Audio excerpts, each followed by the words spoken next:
So this is her. This is Greenie. So as I said, 99 4Runner limited. And this is called Imperial Jade Metallic. I don't know how aware I was of this color before buying it. I knew it was out there. You'd see some. I don't think I ever really saw any that were that tidy and clean. And then shout out to Davis Motorsports, and I think they're in Illinois. Somehow I stumbled across a restoration they did on one of these.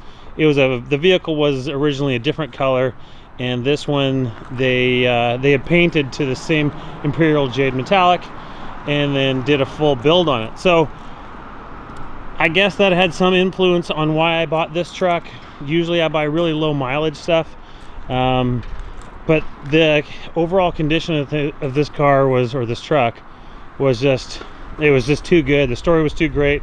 Like I said, it was the original owner, and I just had to have it. I honestly couldn't imagine myself being in anything else. So let me just walk you around it a little bit, and if you don't know anything about these 3rd gen 4Runners, hopefully you learn a little something from this video, and tell you a little bit about what I did it, and I don't know, just basically give you a little 3rd gen porn. I go on YouTube all the time looking for information and just videos kind of like this of vehicles that I'm thinking about buying or want to learn a little something about, and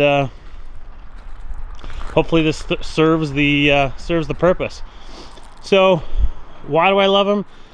I think I've had lots of newer trucks, newer 4Runners, Tacomas, still do have a 2021. You get a lot of what you get in the new Toyota product in some of this older stuff. The Limited obviously was the top of the line back then for the 4Runner, and as such it had everything from automatic climate control.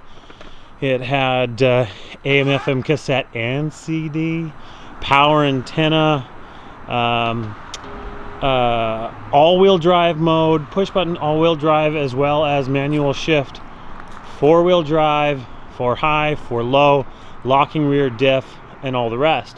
So, and they're smaller than the new ones. They have a smaller footprint. They're lighter. They have the 3.4 liter in them. And I don't know, there's something about the body cladding, the fender flares, the running boards, it all ties in. I love the lines. I love the accentuations on the hips on the rear of this line here. I think that's super cool.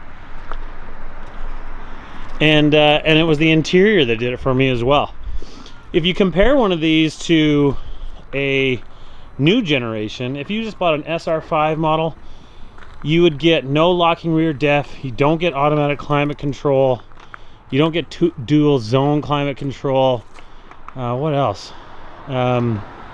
You do get power windows and power locks, as you did with these guys. They had keyless entry. They had remote key roll down rear window.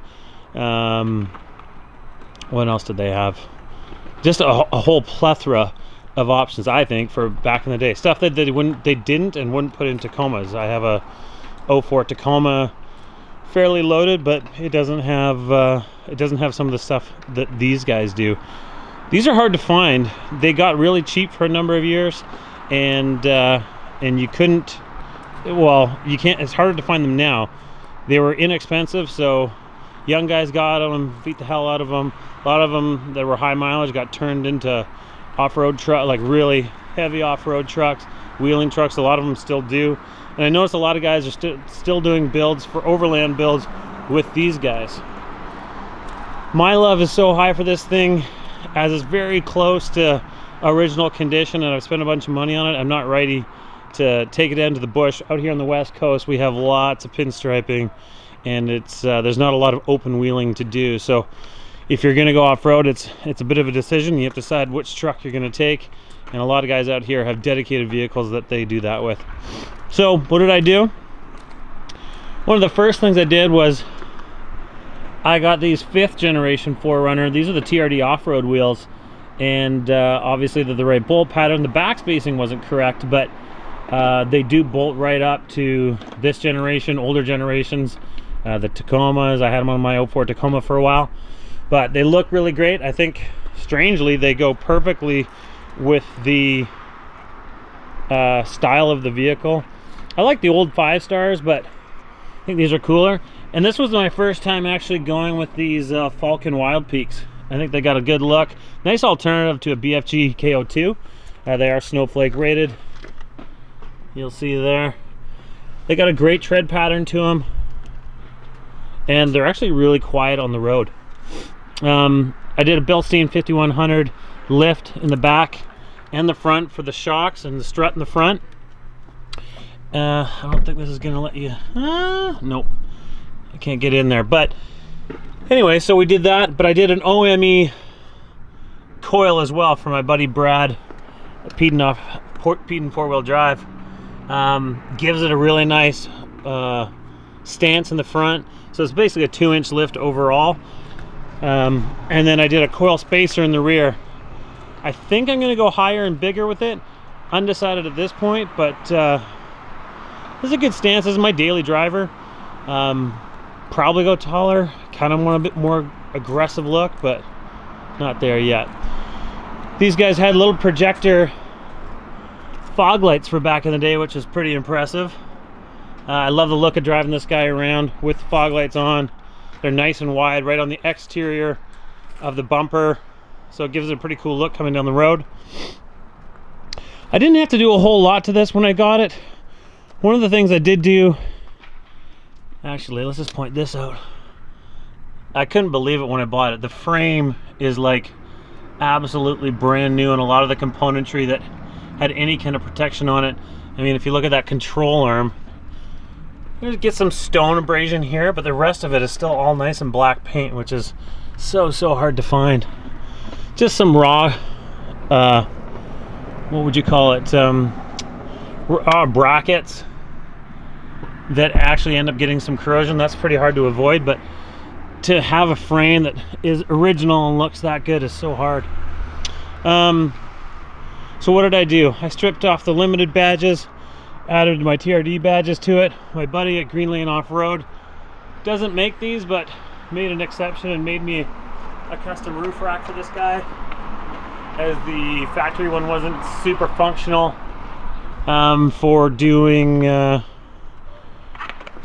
rooftop tent, as I had a rooftop tent on this guy for a little while. There's another peek at the frame.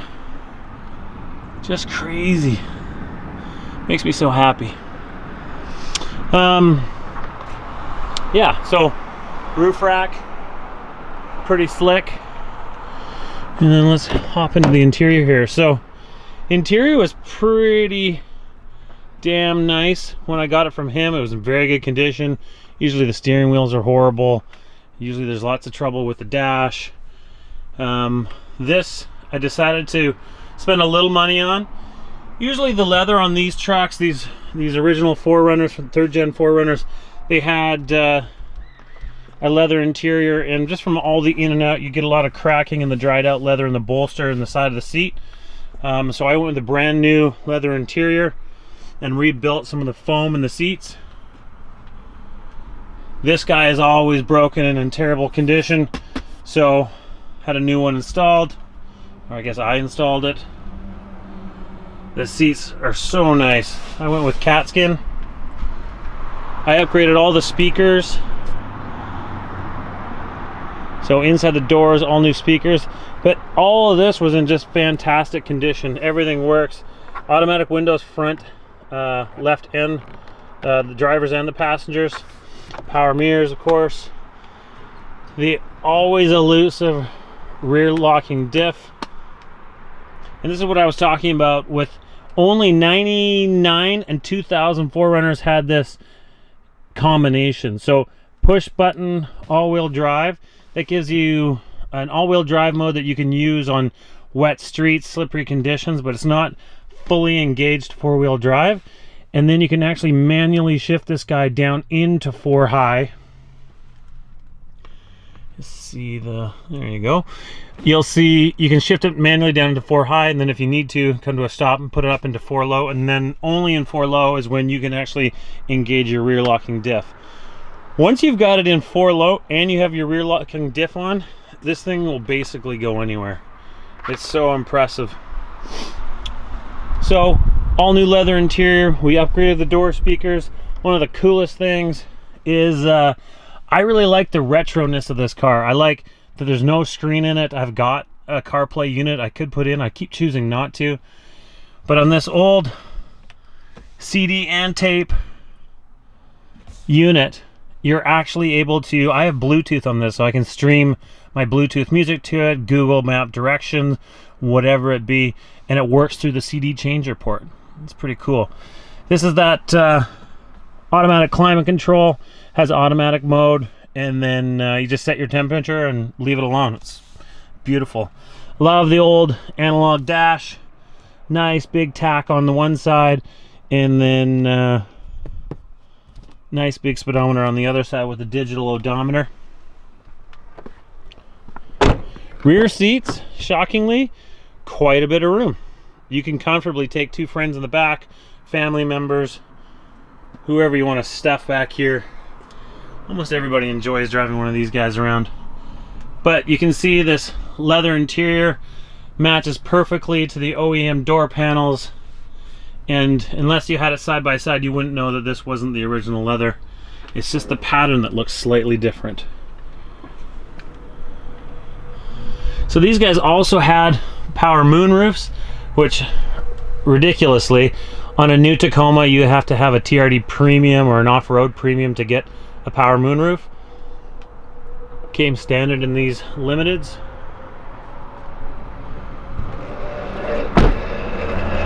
And then nothing too crazy in the rear. Hope you like that plate. Yeah, just had to re-powder coated my trailer hitch.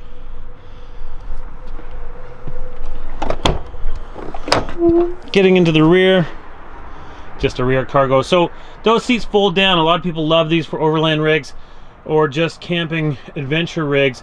Those 2 seats, they'll fold down, and then you can make a bed here in the back. There's a power point if you need to charge anything, power a cooler, inflation system, whatever. Big cubby here in the sides, and then I have it out, but generally you can have a tonneau for security over all your goods in the back.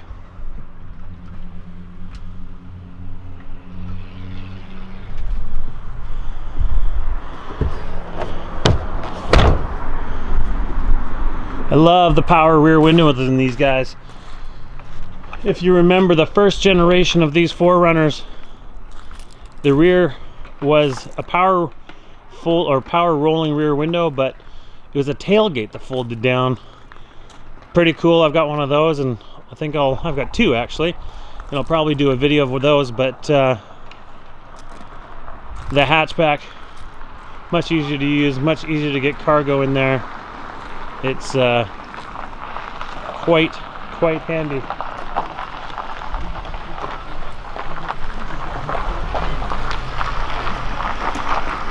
I think I'm going to wrap it up there. I'll go more in depth with everything else I've done to my 4Runner. I don't know if I'm going to sell it. If anyone's interested, I'd consider it. But for now, I just love driving it every single day. It's got good power and gorgeous looks. Everywhere I go, big thumbs up from everybody. Everybody wants to talk about it. The Imperial Jade metallic is just so hard to find, and yeah, undeniable.